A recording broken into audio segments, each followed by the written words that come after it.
So this is Larry's 20-cent coin. Now tell me if you notice this. Do you see the glimmer? You get the glimmer just right. You can make it look like it disappears. It doesn't go far though. It comes back about there, right? Yeah. Okay. Right. Okay. Now you can, if I can do this right, you can make it look like the coin moves, right? It starts here, then it goes through the air, and then into the other hand, and it ends up there, right? And you can do this where the coin goes down, which is normal, but with Larry's coin, it can also go back up again. Right. Now, Jack, it was Jack, right? Good memory. Jack, you can do this too. Just put your hands like this and tell me, are you left or right-handed? Right-handed. So your right hand will start here, but your left hand is going to do the catching, just like this. Ready? Watch. 1, 2, 3. And it goes up through your hand on top of your hand. Bro, you are good. Nice. And you can keep that as a souvenir, all right? I love it. We've got Jordan here. His dad's name is Michael. So together they're Michael Jordan. Can you play basketball? And you, oh my God, and you play basketball. Yeah. This is too good. All right. Do you play cards much? Are you much of a card man? You are? Yeah. What do you, I'm getting a little worried now. What kind of games would you play normally? Like blackjack. Blackjack, holy crap. Like Okay, you're legit. Games. Traditional games, okay. Let's just try a little luck here. Can you think of a card in your head? Yeah. Do you have one? Okay. Do you want to change your mind? No. He's good. All right. All right, man, I'm going to move one card in a very specific spot for you. I'll try this. Do you have a hand free? I'll just sit it on your hand. Oh, actually, I'll hold it in my hand, but you put your finger on top like that. Okay. For the first time, tell us, what card did you think of? 7 of hearts. 7 of hearts. Any reason? Oh, no. With your best estimation, try to cut about 3/4 of the deck. Here? Like 3/4, yeah. So it'd be pretty deep, but wherever kind of feels good to you. Here. Okay, go for it. Okay. So you've left us with a few cards, a decent amount, but you named a card, which was the 7 of hearts. 7 of hearts. Great choice. Do you want this to be first or second, like 1 or 2? What would you prefer? 2. 2. So whatever's underneath here that you've cut to is the first one. Yeah. So take that one off. We don't want that one. So that would be 1, but you could have picked that one. Yeah. But you said 2. You cut there. You said 7 of hearts. So let's have a look at, you can basically turn it over. What is the next card? 7 of hearts. Yeah, that's what we're talking about. Me and Jordan out here making miracles. Unlike card tricks, coin manipulation, I'm going to try manipulation of the mind. Can you think of someone that you know? Yes. Okay, change your mind if you want, if you think, I'm trying to kerfuddle you, but you have a name in mind. Yes. Think of just the first name, and think of the first letter.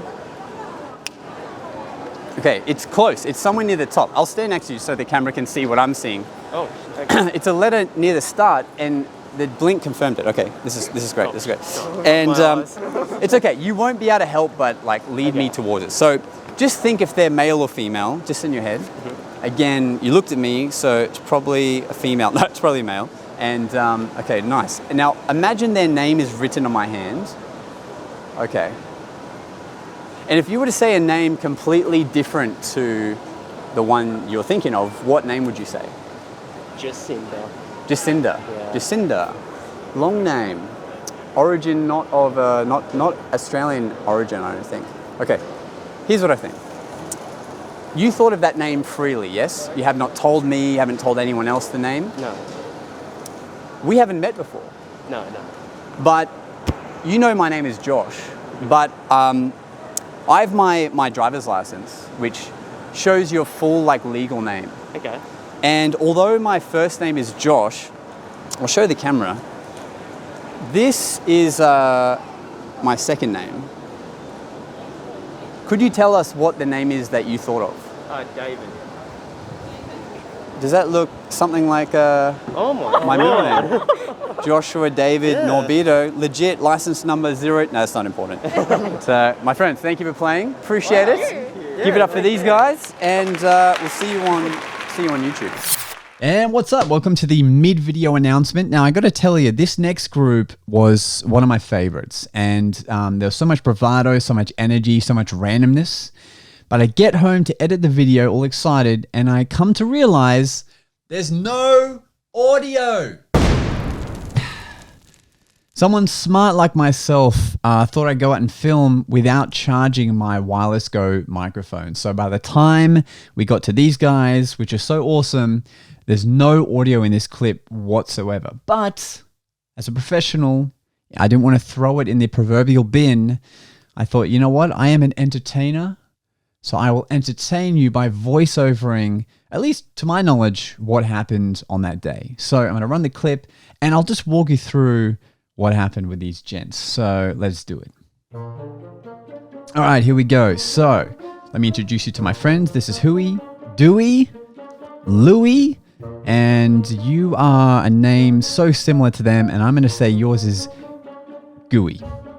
There we go. Now, this guy is the coolest because he has brought with him a vintage Nokia 3310 phone. Tell us about it.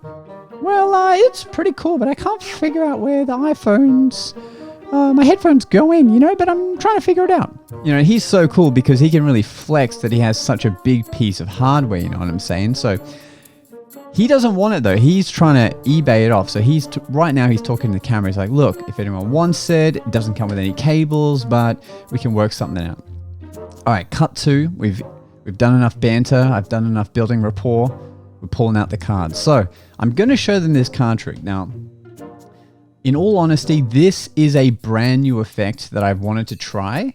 I thought about it on the drive to my event. So I'm in this attire because I just done this other gig, and I didn't want to try it at the gig. It's a little too risky because it's new. But for these guys, I'm like, look, this might be the thing that will work. So I'm kind of instructing what this guy's going to do. I'm like, look, I need you to shuffle these cards behind your back.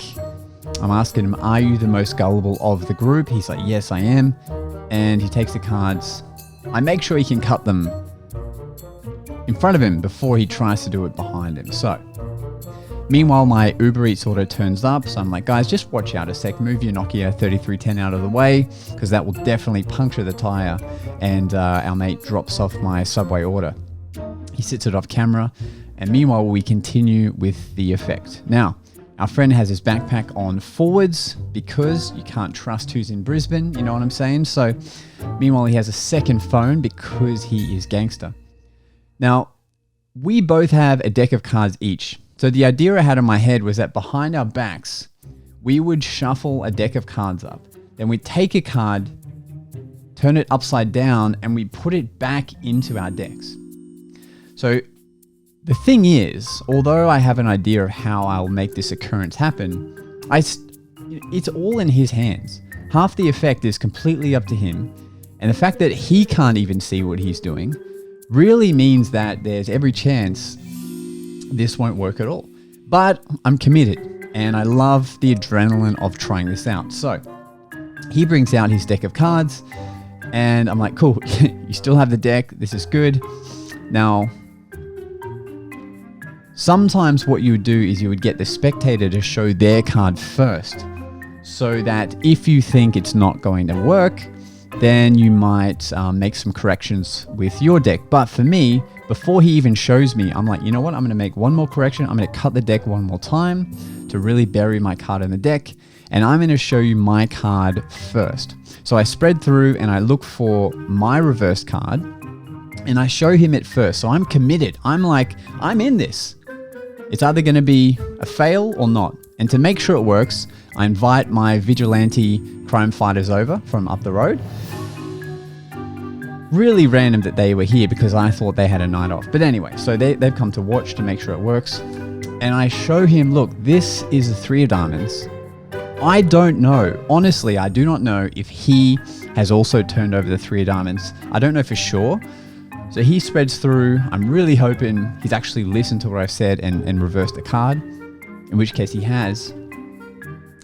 And we build it up for a little while to really build the suspense. But he turns it over, and to our surprise, the exact same card. Now I just give myself a little dab because the effect actually worked. That was crazy. So he brought out his Nokia 3310 because he wanted to film the trick, but it was too late. He used up his whole 2 megabytes of RAM on his phone. So Now these guys have just met for the first time. My vigilante friends and our Huey, Dewey, Louie, and Gooey. So they exchange a few pleasantries. They exchange a bit of testosterone. Mainly, they're just complimenting each other's attire. There's a lot of pointing going on. He's like, man, I love your cap. He's like, bro, I love your pants. He's like, man, I love your towels around your neck. It's so convenient. It's almost like a cape. You know, I wear mine around your neck just like you guys.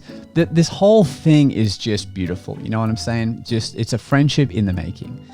But I want to try one more effect. So I look at the guy on the end. His name is Nathan. And I go, Nathan, I'm going to try and guess what color underwear you are wearing.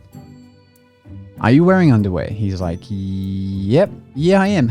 It's a funny question to ask. He's like, all right, I just want you to picture what color underwear you have on. Now, at the time, right now, there's another person who's trying to get in on the action here and watch what we're doing. But like, hey, this is a closed party. Beat it. Now, cut to guessing this guy's underwear. I'm like, all right, so look, just look at me. I want you to think of like how long you've had these underpants on for. Think of the vibrancy of them. Think of the make and size. Okay, now imagine that your underpants are sitting on my hand, okay? Imagine they're sitting there, and then Gooey's like, wait, are they really sitting there? I'm like, no, man, it's just in your imagination, okay? It's just pretending. Now I ask him, now these obviously aren't your underpants. Out of all your friends here, whose actually are they? He's like, no, they're actually my mates. They're this guy's. I'm like, I knew it. He wears his underpants on the outside, therefore, of course, they would be yours, okay? Now, my vigilante friend, he's like, no, I think, can you guess what underpants I have on? And I'm like, all right, let me try. No, you have no underpants on. He's like, how'd you guess that? It's amazing, because it's my job. I'm like, all right, look at me right now. I'm going to tell you what underpants you're wearing. You're wearing a red G-string. And you can see by his reaction how accurate that was. It just nailed it, and I just dabbed, and I just ran out of there like a king. So that's basically what happened with that effect.